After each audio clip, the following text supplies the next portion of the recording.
आपको पता है कि इस वक्त आपके ऊपर 1,40,000 का कर्जा है और आप बेफिक्र होकर फोन चला रहे हैं। ऐसा मैं इसलिए कह रही हूं कि IMF की नई रिपोर्ट आई है और पता चला है कि भारत पर कुल मिलाकर इस वक्त 200 लाख करोड़ से भी ज्यादा कर्जा है।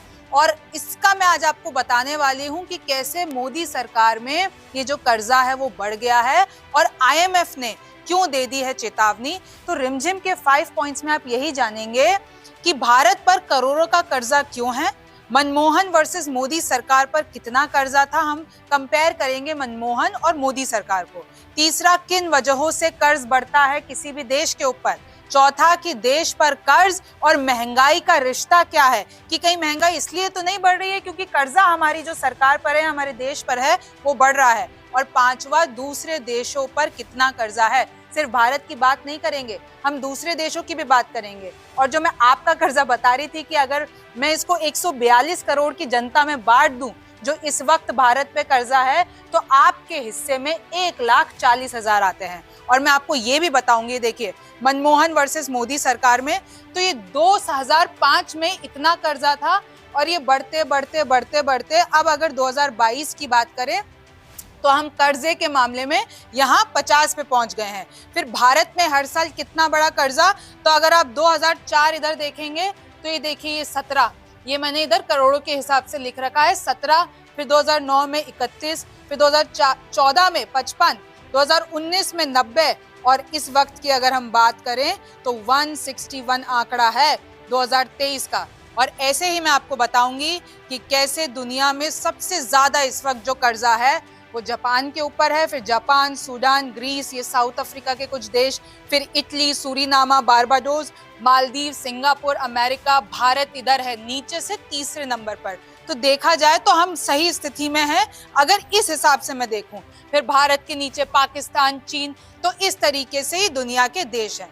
तो शुरू करते हैं। तो सबसे पहला है कि आखिर भारत पर इतना कर्जा क्यों है, क्यों आपको टेंशन लेने की जरूरत है। और अगर मैं केंद्र सरकार और राज्य सरकार के ऊपर कर्जा बताऊं तो वो कितना आएगा, इस पॉइंट से समझिए। भारत पर कुल कर्ज 205 लाख करोड़ रुपए से ज्यादा हो गया है। मार्च 2023 में देश पर कुल कर्ज 200 लाख करोड़ रुपए था, यानी बीते 6 महीने में ही सिर्फ 5 लाख करोड़ रुपए का कर्ज बढ़ गया है। अब अंतर्राष्ट्रीय मुद्रा कोष यानी IMF ने ये कहा है कि सरकार इसी रफ्तार से अगर उधार लेती रही तो देश पर GDP का 100% कर्ज हो सकता है। ऐसा हुआ तो कर्ज चुकाना मुश्किल हो जाएगा। वहीं IMF की चेतावनी पर असहमति जताते हुए भारत सरकार ने कहा है कि ज्यादातर कर्ज भारतीय रुपए में है, इसलिए कोई समस्या नहीं होनी चाहिए।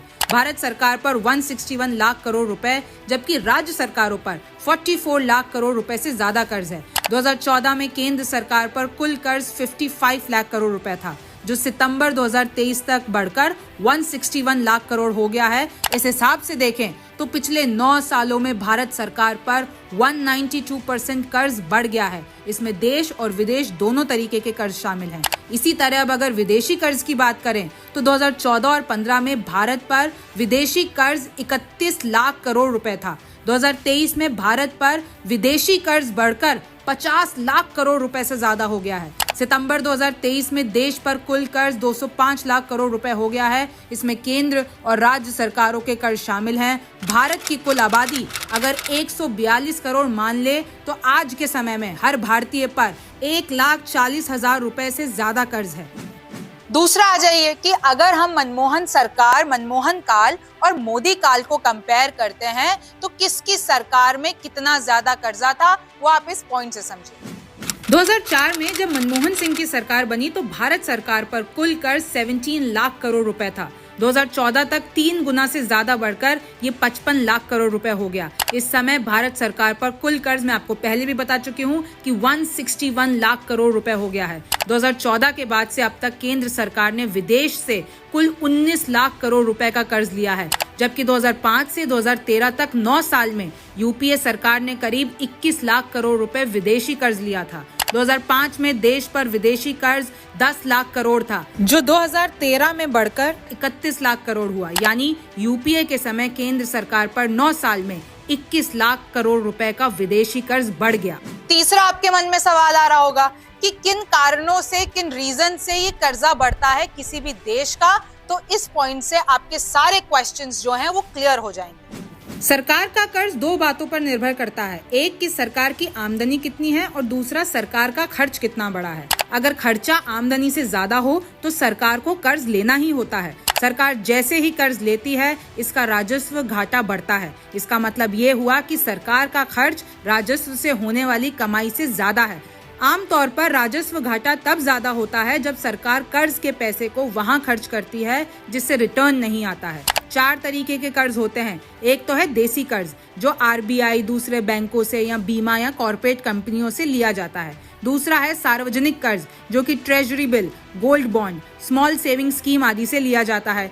फिर तीसरा है विदेशी कर्ज जो IMF, वर्ल्ड बैंक और दूसरे विदेशी बैंकों से लिया जाता है। और चौथा है अन्य कर्ज, जैसे 1990 में सरकार ने सोना गिरवी रखकर पैसा उठाया था। 2020 में आई कोरोना महामारी के बाद से भारत सरकार कई तरीके की सब्सिडी दे रही है, जैसे 80 करोड़ लोगों को हर महीने मुफ्त अनाज, करीब 10 करोड़ महिलाओं को उज्ज्वला योजना के तहत मुफ्त गैस सिलेंडर, करीब 9 करोड़ किसानों को सालाना 6,000 रुपए, PM आवास योजना के तहत 2 करोड़ लोगों को घर बनाने में आर्थिक सहायता। 2014 में सत्ता में आने के बाद मोदी सरकार ने कई फ्रीबीज योजनाओं की शुरुआत की है। लोगों को मुफ्त की चीजें देने के लिए सरकार पैसा खर्च कर लेती है। सब्सिडी, डिफेंस और इसी तरीके के दूसरे सरकारी खर्चों की वजह से देश का वित्तीय घाटा बढ़ता है। फ्रीबीज योजना के मामले में बीजेपी की तरह ही राज्यों में कांग्रेस की सरकारों ने भी कई योजनाएं लागू की, जैसे राजस्थान में इंदिरा गांधी फ्री मोबाइल योजना, फ्री स्कूटी योजना, फ्री राशन योजना आदि। अच्छा, चौथा, हर कोई कहता है कि महंगाई बहुत बढ़ गई है, तो मन में सवाल आता है जब इतना भारत पे कर्जा या हमारे देश पर कर्जा बढ़ रहा है तो उससे महंगाई का क्या लेना देना है? कहीं यही तो मेन कारण नहीं है? वो जो है आप इस पॉइंट से समझिए। वैसे तो देश पर कर्ज बढ़ने का महंगाई से कोई सीधा संबंध नहीं है, लेकिन सरकार कर्ज के पैसे को आय बढ़ाने के लिए इस्तेमाल करती है। कर्ज का पैसा जब बाजार में आता है तो इससे सरकार का रेवेन्यू बढ़ता है। कर्ज के पैसे का अगर गलत इस्तेमाल हो तो महंगाई बढ़ भी सकती है। जैसे कर्ज लेकर पैसा आम लोगों में बांट दिया जाए तो लोग ज्यादा चीजें खरीदने लगेंगे। इससे बाजार में चीजों की मांग बढ़ेगी। मांग बढ़ने के बाद आपूर्ति सही नहीं रही तो चीजों की कीमत बढ़ेगी। कर्ज लेना हमेशा किसी भी देश के लिए खराब ही नहीं होता है। भारत की इकोनॉमी 3 ट्रिलियन से ज्यादा की हो गई है। इस हिसाब से देखें तो 155 लाख करोड़ रुपए कर्ज ज्यादा नहीं है। ये पैसा सरकार वंदे भारत जैसी ट्रेन चलाने, रोड और एयरपोर्ट बनाने पर खर्च करती है, जो देश के विकास के लिए जरूरी है। और पांचवा है कि सिर्फ भारत ही नहीं, दूसरे देशों पर कितना कर्जा है, दूसरे देशों का कितना हाल है और IMF ने भारत को क्यों चेतावनी दी है। उसके 3 बड़े कारण हैं जो आप इस पॉइंट से समझिए। दुनिया में सबसे ज्यादा कर्ज लेने वाले देशों में जापान जैसे देश शामिल हैं। दुनिया का सबसे ताकतवर देश अमेरिका भी कर्ज लेने के मामले में भारत से आगे है। अब सवाल ये है कि IMF अमेरिका या दूसरे विकसित देशों के बजाय भारत को ज्यादा कर्ज लेने पर 3 वजह से चेतावनी दे रहा है। सबसे पहला है कि अमेरिका जैसे देश ये कर्ज अपने ही रिजर्व बैंक से लेते हैं, जबकि भारत वैश्विक संस्थाओं या बड़े बड़े प्राइवेट कंपनियों से कर्ज लेता है। इस स्थिति में भारत के लिए कर्ज चुकाना ज्यादा मुश्किल होगा।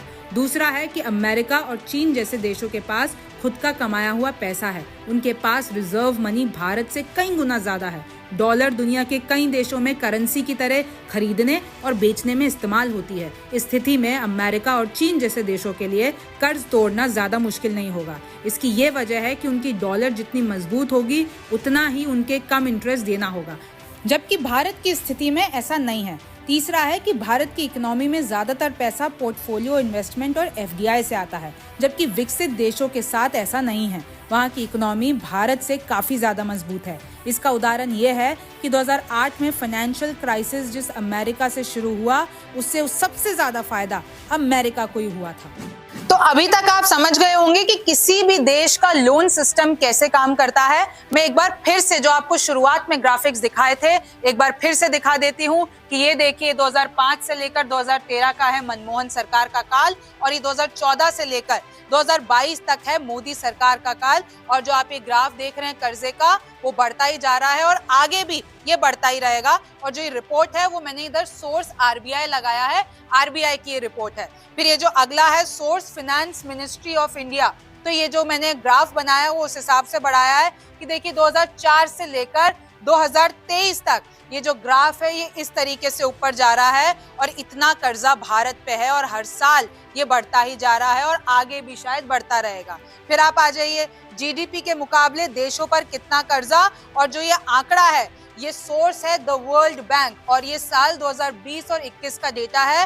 और आप देख लीजिए कि ये मैंने करके आपके लिए रैंकिंग की है, जापान, सूडान, ग्रीस, ये कुछ इचीरिया, केप वर्दे, Italy, Suriname, Barbados, Maldives, Singapore, America, Bharat, Pakistan, चीन।